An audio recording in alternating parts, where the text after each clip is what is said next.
2022년도 46번째 우리에게 주신 말씀은 구약에 있는 말씀입니다. 페이지가 구약 847페이지 시편 65편 1절에서 4절까지의 말씀입니다. 하나님이여, 찬송이 시온에서 주를 기다리오며 사람이 소원을 주께 이행하리이다. 기도를 들으시는 주여, 모든 육체가 주께 나오리이다. 죄악이 나를 이겨 싸우니 우리의 허물을 주께서 사하시리이다. 주께서 택하시고 가까이 오게 하사 주의 뜰에 살게 하신 사람은 복이 있나이다. 우리가 주의 집 곧 주의 성전의 아름다움으로 만족하리이다. 아멘. 날마다 우리 시온 찬양대에 감사드립니다. 오늘은 가장 큰 행복이라는 제목으로 은혜를 나누고자 합니다. 아프리카 지방에는, 이 나라에는 다이아몬드가 많이 났다고 합니다.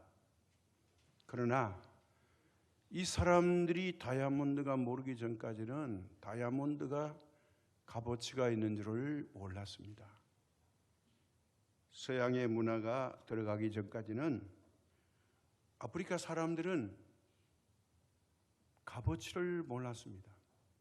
그래서 바짝바짝거리는 돌멩이를 생각 정도 했지 이게 어디다 쓸모가 있는지를 몰랐습니다. 그래서 바짝거리니까 아이들이 이걸 가지고 놀았습니다. 장난감 삼아서 놀았는데 서양 사람들이 아프리카를 점령하고 보니 이거는 굉장히 귀한 보물입니다. 그래서 이 서양 사람들이 이거 값 나간다고 말을 하지 않고 아이들이 좋아하는 장난감이나 초콜릿 하나를 주고 이걸 바꿉니다. 그랬더니 아이들이 신나가지고 이거 뭐 바짝바짝하는 거는 많으니까 이걸 자꾸 가져오는 겁니다. 지금 생각하면 장난감과 초콜릿 하나와 다이아몬드를 바꾼다? 이거는 상상할 수 없는 일입니다. 이 기가 막힌 이야기는 바로 가치를 모를 때에 생겨난 이야기입니다. 또 다른 이야기를 해보겠습니다.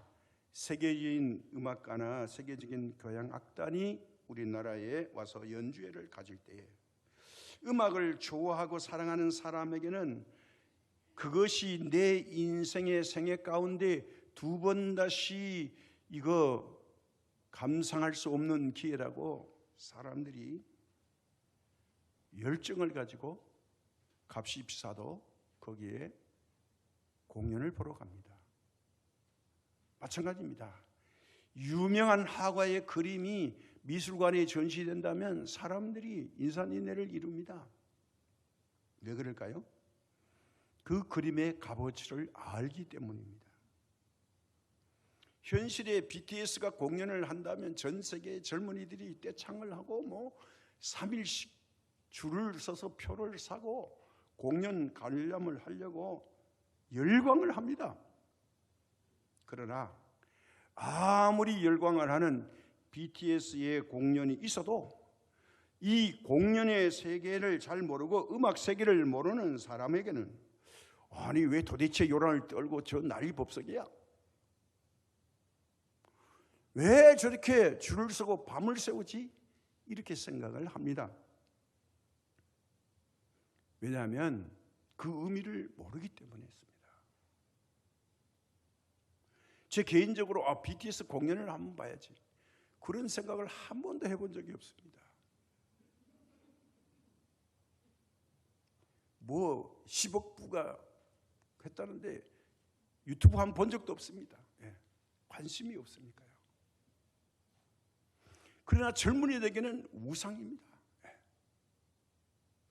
아마 그 마청이라는 친구가 군복무 가면 또 논산 훈련소나 있는데 또 아이들이 우르르 몰려가서 울고 불고 막 하고 난리 나겠죠.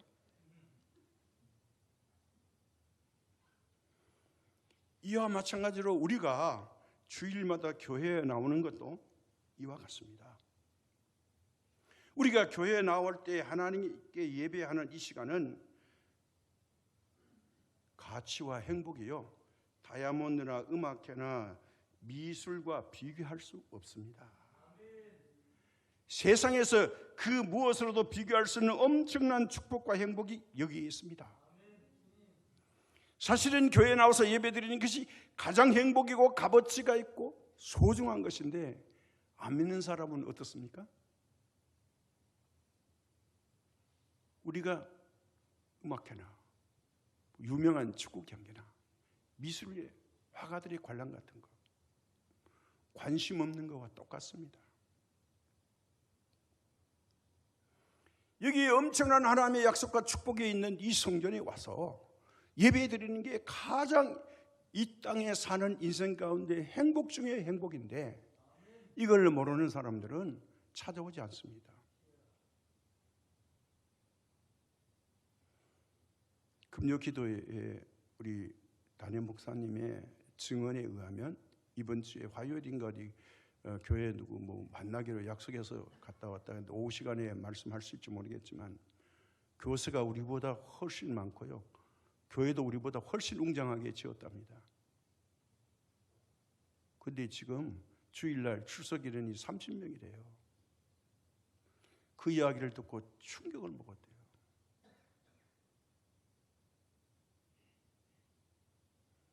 소위 말하는 교세는 그 교회와 건물이나 모든 걸 비교하면 우리가 상대가 불가능한데, 거길 다녀와서 목사님이 충격을 먹었다는 겁니다. 바로 코로나19가 우리 예배에 대한 판도를 완전히 바꿔놨습니다.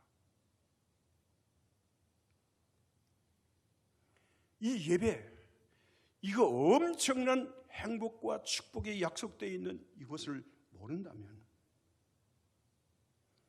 주일마다 우리가 나와서 예배를 드리긴 하지만 그 의미를 모르고 있는 분들이 많습니다. 그래서 시간 나면, 시간 될 때, 내가 가고 싶을 때 교회에 갈 수 있다 이렇게 생각을 해버리는 겁니다. 엄청난 함정에 빠집니다. 그래서 하나님이 교회를 통해서 주시는 은혜를 놓쳐버리고 기쁨도 감격도 아무런 행복도 발견하지 못하고 있습니다. 그러니까 교회에 오는 게 소홀해지는 겁니다.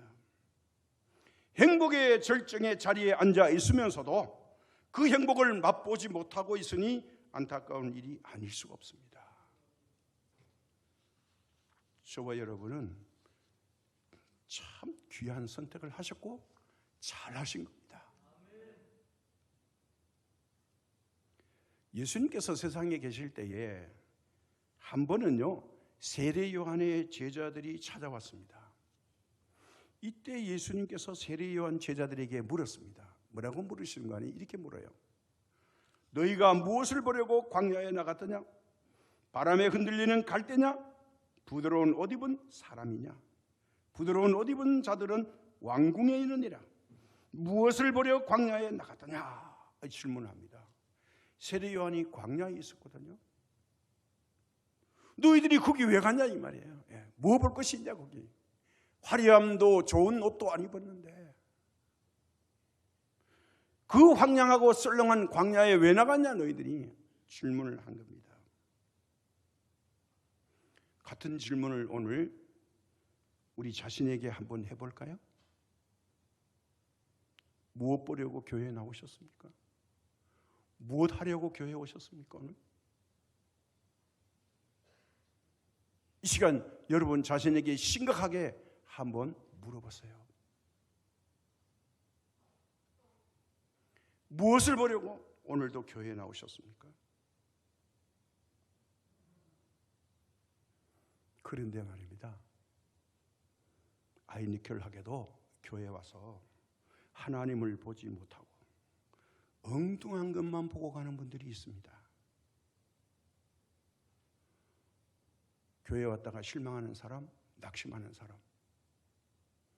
괜히 교회에 모처럼 왔는데 다른 사람들이 나한테 대접 제대로 안 한다고, 알아주지도 않는다고. 이런 분들은 진짜 주인이신 하나님을 뵈러 온 게 아니라 무언가를 놓치고 있습니다. 이런 에피소드의 이야기가 있습니다. 한 시골 노인 부부가 자녀들이 이 모금을 해가지고 우리 엄마 아빠 유럽 여행 시켜드리자. 그래서 유럽 여행을 다녀왔대요. 그 동네 사람들이 다녀오니까 궁금해서 우르르 몰려와서 질문을 합니다. 그래, 유럽에 가면 볼 것이 많다는데 무엇을 가장 인상 깊게 보고 왔느냐 이렇게 물었어요. 그때 남편이 아주 걸작으로 이렇게 대답했답니다. 야, 말도 마라. 가이드가 들고 있는 노란 깃발만 주장창 인상 깊게 보다 왔다. 무슨 말입니까? 저 외국 가면 은혜 안 통하죠. 질이 모르죠. 저 가이드 놓쳤다가는 어떻게 됩니까? 집에 못 가는 거예요. 그러니까 건물 보고 뭐 관람하는 게 아니에요. 어쨌든 가이드가 뭐 있어요 하면 그때 깃발 빨리 찾아서 따라가야 되니까. 그래서 일주일 내내 본 건 뭐냐, 노란 깃발밖에 인상이 안 남는다는 거예요. 이게 아이니컬한 이야기인 줄 알아요. 알고 보면 교회에 나와 깃발만 보고 가는 사람들이 너무나 많다는 거예요.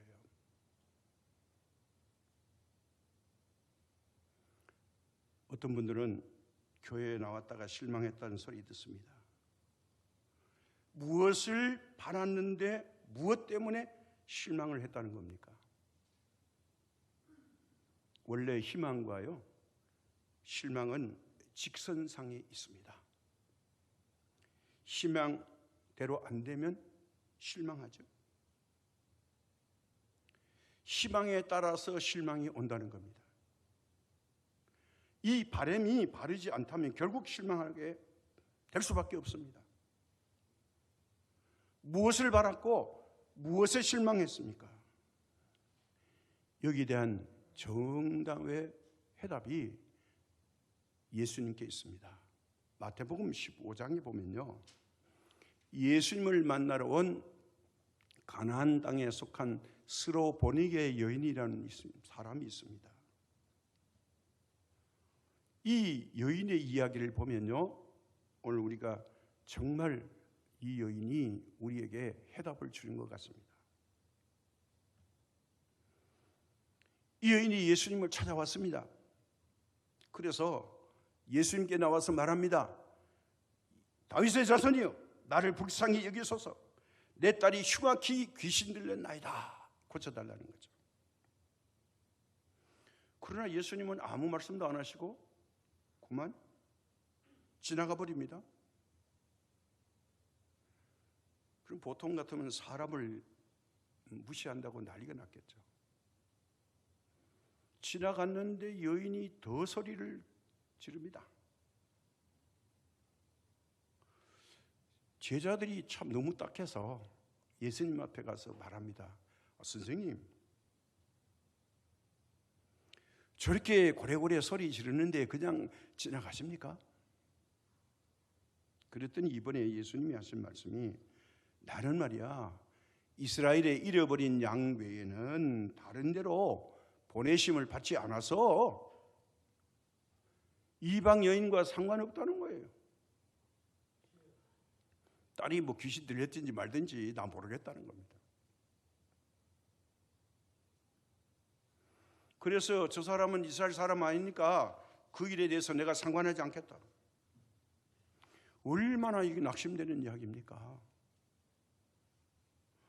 그런데도 불구하고 마태복음 15장에 보니까 이 스로보니게 여인이 그렇게 하시든지 말든지 계속 소리를 지릅니다. 그랬는데 세 번째 예수님이 또 말씀을 하십니다. 자녀의 빵을 취하여 개들에게 던짐이 마땅하지 아니하느니라. 더 심한 말을 합니다. 이 말씀에서 분명히 예수님이 이 여인을 가리켜서 개라고 말합니다. 이런 치욕적인 모욕이 어디 있습니까? 예수님 위해서 개라니요? 직설적으로 개 같은 여인아 상관없어? 냉정하게 말했습니다. 무슨 개가 은혜를 받으려고 해? 완전히 개 취급을 받았습니다. 아주 격분하고 흥분할 수 있는 순간입니다. 그런데 참으로 어려운 시간에 이 여인의 말이 얼마나 은혜스러운지 모릅니다. 이 순간에 여자가 이렇게 말합니다. 걔들도 주인의 상에서 떨어지는 부스러기를 먹나이다. 뭐 동물 같이 취급하시든지 개 같은 여자라고 하든지 저는 상관없습니다. 그런데 말이죠, 이 주인의 밥상에서 개가 달라는 건 빵을 달라고 하는 얘기 아니잖아요. 그거 다 잡수고 난 짬밥, 잔반 그거 부스러기 달라고 꼬리치고 쳐다보고 있죠. 그렇지 않으면 개가 덥석 가서 물어서 빵을 물고 와버리죠. 그거는 아니잖아요. 예수님, 부스러기 그거 주세요. 저는 개 같은 존재가 맞습니다. 가난한 여인 스르보니게 출신입니다. 주님 앞에 은혜를 받을 자격도 없습니다. 그러나 분명한 거 하나 있습니다. 개들도요, 주인의 상에서 떨어지는 부스러기를 먹고 삽니다. 주님, 은혜의 부스러기라도 저에게 좀 주십시오. 은혜의 부스러기를 저에게 좀 주십시오. 이 여인은요, 부스러기 달라는 거예요. 버릴 거 저한테 주십시오. 비로소 여인의 실망하지 않는 걸 보시고 예수님이 말씀하십니다. 내 믿음이 크도다. 내 소원대로 되리라. 칭찬이 나왔습니다. 믿음이 크다는 겁니다. 홀대받는다고 돌아서지 않았다는 거예요. 면전에서 모욕당했다고 예수님한테 대들지 않았다는 거예요. 왜요? 은혜의 부스러기를 얻으러 왔으니까. 그랬더니 즉시로 자기 딸에게서 귀신이 떠나고 말았습니다. 여기에서 우리가 은혜 받아야 될 건 뭐냐? 이 가난한 여인은요, 주님 앞에 나오면서 무엇인가를 알고 왔던 거예요. 주님께 무슨 은혜가 있는지를 알았기 때문에 어떤 취급을 받아도 그것은 문제가 되지 않았습니다. 끝까지 주님께 향했고 결국은 가장 큰 은혜를 이 여인이 받았습니다. 알고 왔다는 거예요. 오늘 우리가 읽은 시편 65편 1절에서 4절은요, 아름다운 하나님의 성전 안에서 누리는 기쁨을 노래한 말씀입니다. 자, 우리 모두 참 귀한 곳에 왔습니다. 가장 행복한 곳에 왔습니다. 은혜의 자리에 나오셨습니다.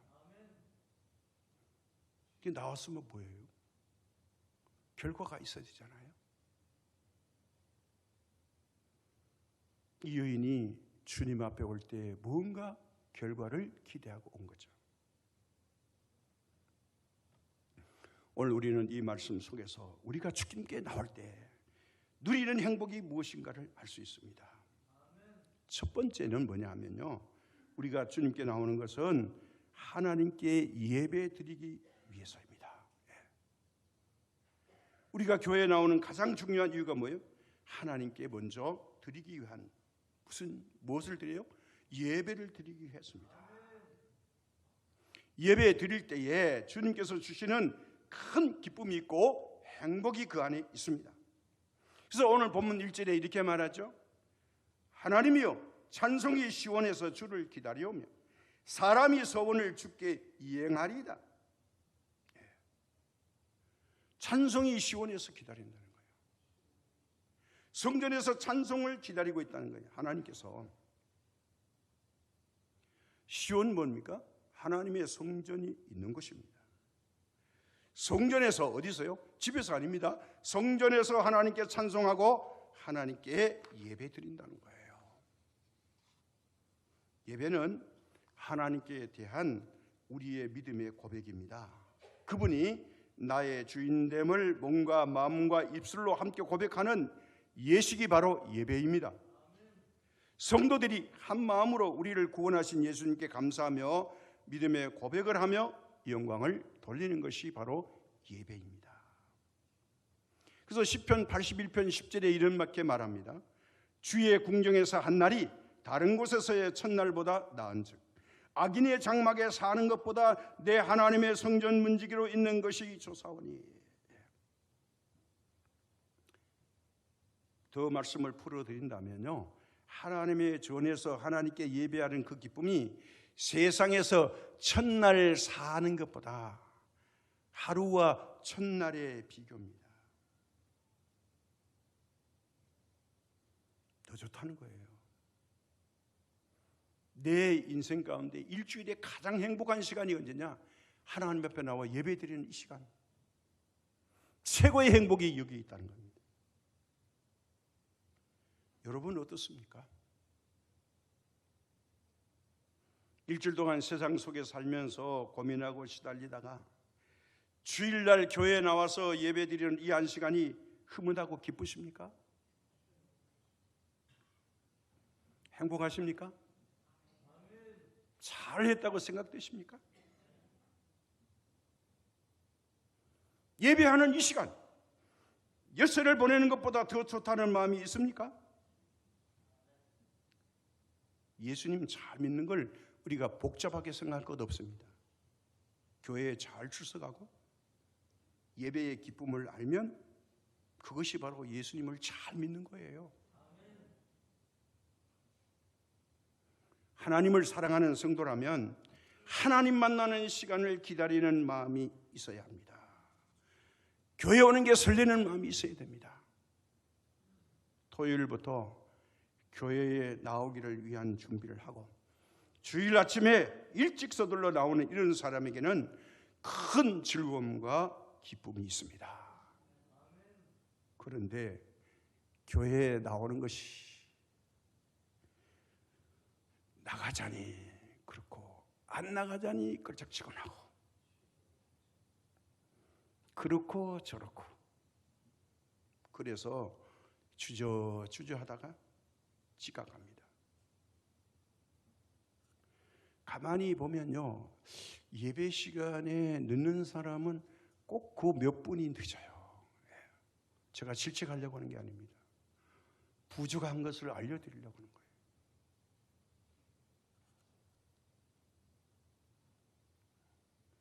왜냐하면 주일날 눈을 뜨면 내 마음이 하나님의 교회와 성전에 온전히 오롯이 있다면요, 준비하면 듣지 않을 수 있습니다.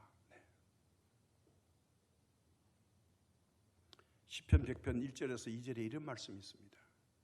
온 땅이여 여호와께 즐거운 노래를 부를지어다. 기쁨으로 여호와를 섬기며 노래하면서 그의 앞에 나갈지어다.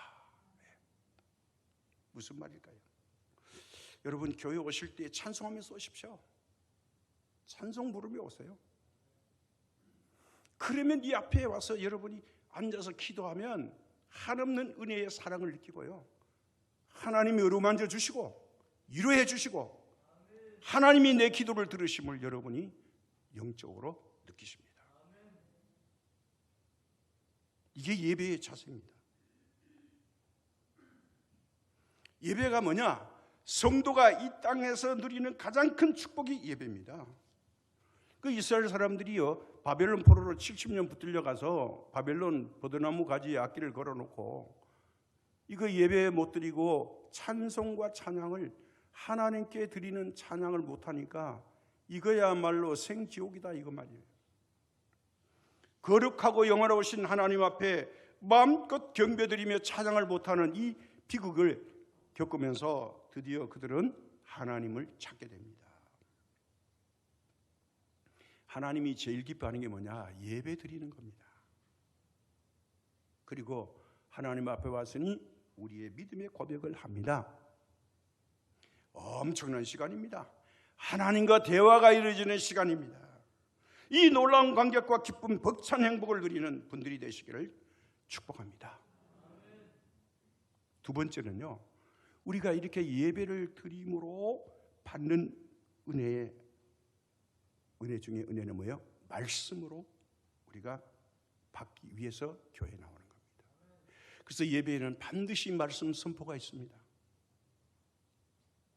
우리 사람들이 건강하게 살기 위해서는 음식을 잘 먹어야 되죠. 음식을 아무거나 먹으면 안 되잖아요.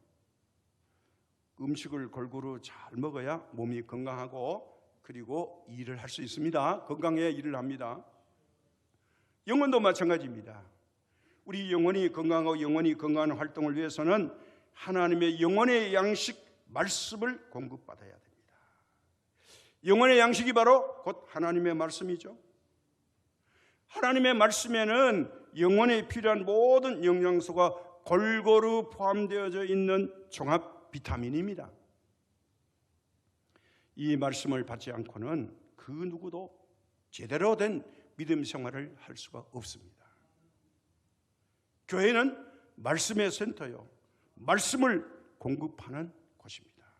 그러므로 우리는 교회를 사랑하고 교회에 나와서 은혜를 받아야 되고 말씀을 생각하고 받은 은혜대로 아멘하고 이 말씀에 의지해서 실천하면 열매가 맺어지게 될 것입니다. 그래서 우리는 하나님의 말씀을 받기 위해서 교회에 나왔습니다. 그래서 우리는 주님 앞에 나올 때마다 하나님의 말씀을 듣는 거예요. 그런데 여기 하나 우리가 쉽게 놓쳐서는 안 될 게 뭐냐 하면, 중요한 것이 뭐냐, 설교 말씀을 들을 때에 이게 사람의 말로 안 듣고 하나님의 말씀으로 듣는 자세가 필요합니다. 여기에 대한 교훈이 사도행전 10장에 보면요, 이 로마의 백부장 고넬료라는 사람이 이 여파라 그랬죠. 지금은 야파라고 합니다. 여기에 구제와 경건과 기도하는 이 백부장이 예수님을 믿었어요. 이 사람이 기도하다가 하나님의 환상을 봅니다. 뭐라고 말하냐, 베드로가 요바에 왔는데 그를 청해서 너희는 하나님의 말씀을 들으라는 거예요. 그래서 고넬료가 깜짝 놀라가지고, 그래요? 그러면서 자기 하인을 보내가지고요, 베드로가 무두장이 시몬의 집에 있다는 거, 길모퉁이 돌아서 가면 이 요바의 백부장이니까 지리가 훤하죠. 거기에 자기 하인 두 사람을 보내가지고 베드로를 모셔옵니다. 그러면서 이 고넬료가 가까운 일가와 친척들, 가족들, 친구들 다 모아놓고 베드로가 오기를 기다리다가 베드로가 오니까, 이 베드로는 어부잖아요. 무식한 사람이잖아요. 자기는 유식한 사람이고 로마 점령군의 이 야파를 완전히 행정력으로 장악하고 있는 사람인데 베드로 앞에 넙죽이 엎드려서 절을 합니다. 이 신분하고 관계 있는 게 아니에요. 고넬료가 고백합니다. 이렇게 말합니다. 이제 우리는 주께서 당신에게 명하신 모든 것을 듣고자 하며 다 하나님 앞에 있나이다. 베드로 앞에 있는 게 아니에요. 하나님 앞에 있다는 거예요. 하나님께서 베드로의 입을 통해서 주시는 그 말씀을 듣기 위해서 하나님 앞에 있다는 뜻입니다. 베드로가 무슨 이야기를 하든지 그건 다 하나님의 말씀이라는 거예요. 맞습니다. 우리가 세상 사람 하는 말을, 세상적인 지식을 얻으려면 교회에 오시면 안 됩니다. 그런 게 없습니다. 사람 이야기를 들으면 세상으로 가야 합니다. 그러나 하나님의 말씀을 들으려면 교회로 와야죠. 이 예배 가운데 주시는 하나님께서 내게 주시는 말씀으로 우리가 받을 때에 교회에 나온 참된 의미를 찾게 되는 겁니다. 저 말씀이 오늘 꼭 나에게 주신 말씀이다 이거예요. 자, 한 예를 보겠습니다. 2700년 전에 히스기야 왕이 아스루가 침공하면서 항복 문서를 보냅니다. 항복하라는 거예요. 안 그러면 예루살렘을 싹 쓸어버리겠다는 겁니다. 히스기야가 위기에 처했을 때에 어떻게 대처하는지를 열왕기하 19장 14절에서 16절에 이렇게 기록하고 있습니다. 히스기야가 사자의 손에서 편지를 받아보고 여호와의 성전에 올라가서 히스기야가 그 편지를 여호와 앞에 펴놓고 그 앞에서 히스기야가 기도하여 이르되 그릇들 위에 계신 이스라엘의 하나님 여호와여, 주는 천하 만국의 홀로 하나님이시라. 주께서 천지를 만드셨나이다. 여호와여, 귀를 기울여 들으소서. 여호와여, 눈을 떠서 보시옵소서. 사내비 살아계신 하나님을 비방하려 보낸 말을 들으시옵소서. 아스루 왕 사네립의 선전포고의 편지를 하나님의 성전에 가지고 갑니다. 그리고 하나님 성전에서 하나님 앞에 편지를 딱 펼쳐놓고, 하나님, 이런 편지에 어려운 사연이 있습니다. 하나님 앞에서 하소연하고 있습니다. 우리가 주님 앞에 나올 때에 이런 마음으로 나오셔야 합니다. 아이고, 이런 건 주님 앞에 기도 못해. 그게 아닙니다. 사연이 있을 때 그 사연을 안고 주님 앞에 나와서 기도해야 합니다. 우리가 현실에서 부딪히는 모든 문제를 하나님 앞에 그대로 펼쳐놓고 기도하는 겁니다. 기도는 뭡니까? 살아계신 하나님과 이 시간 영적으로 대화하는 시간입니다. 숨김없이 내 마음의 감정을 그대로 표현하는 것이 기도입니다. 이것이 바로 내 모든 문제를 하나님께 맡기는 기도입니다. 자, 우리 인생 가운데요, 내 심각한 문제를 맡길 수 있는 곳, 아니 맡길 수 있는 분, 그분이 하나님이신데 그분이 우리 집보다도 성전 교회에 계시다면 이보다 더 큰 복이 어디 있습니까? 찾으면 되잖아요. 이것보다 더 큰 복이 없는데 우리는 찾지를 못하고 있는 거예요. 가장 큰 복을 우리에게 주셨습니다.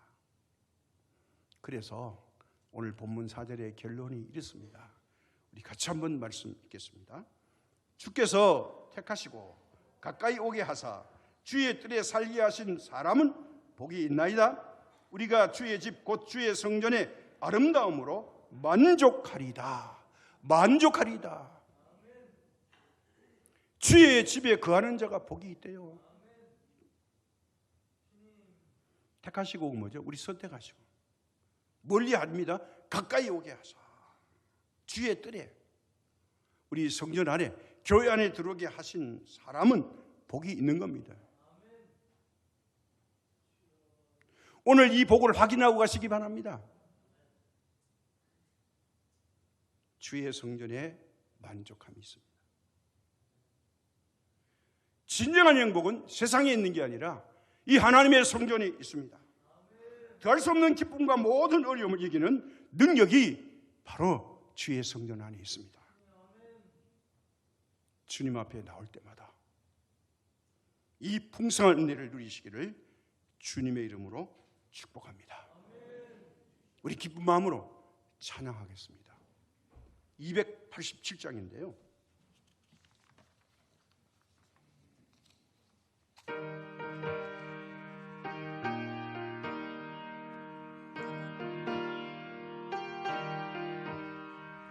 예수 앞에 나오며 제사함 받으며 주의 품에 안기어 편히 쉬리라.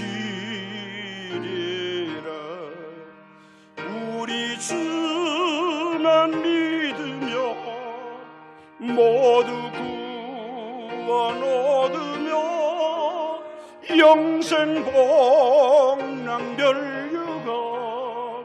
확실히 받겠네. 예수 앞에 나와서 은총을 받으며 마음의 기쁨 넘치어 감사하리. 우리 주만 믿으며 모두 구원받으며 영생 복락 멸류관 확실히 받겠네. 예수 앞에 설 때에 흰 옷을 입으며 발걸음에 난 내 집에 길이 설리라. 우리 주만 믿으며 모두 구원 얻으며 영생 복락 멸류관 확실히 받겠네. 찬성처럼 예수님 앞에 올 때 이 귀한 복을 누리시기 바랍니다. 하나님, 시편 65편에 말씀하시기를 주님의 전에 오는 자가 복이 있다고 했습니다. 하나님, 이 시간 복받기 위해서 왔습니다. 구원에 확신이 있게 하여 주옵시고 영적으로 강건하게 하시고 육적으로도 강건해서 주님 전에 올라올 때마다 기쁨이 폭발되어 넘치고 행복의 행복이 계속되게 하여 주옵시고 몸된 교회를 통해서 하나님이 이루시고자 하는 뜻을 다 이루시기를 원합니다. 우리 몸된 교회에 속한 모든 주의 종들, 또 이 예배에 참석한 주의 종들에게 이 큰 은혜와 은총과 복을 내려 주옵소서. 예수님의 이름으로 기도드립니다. 아멘.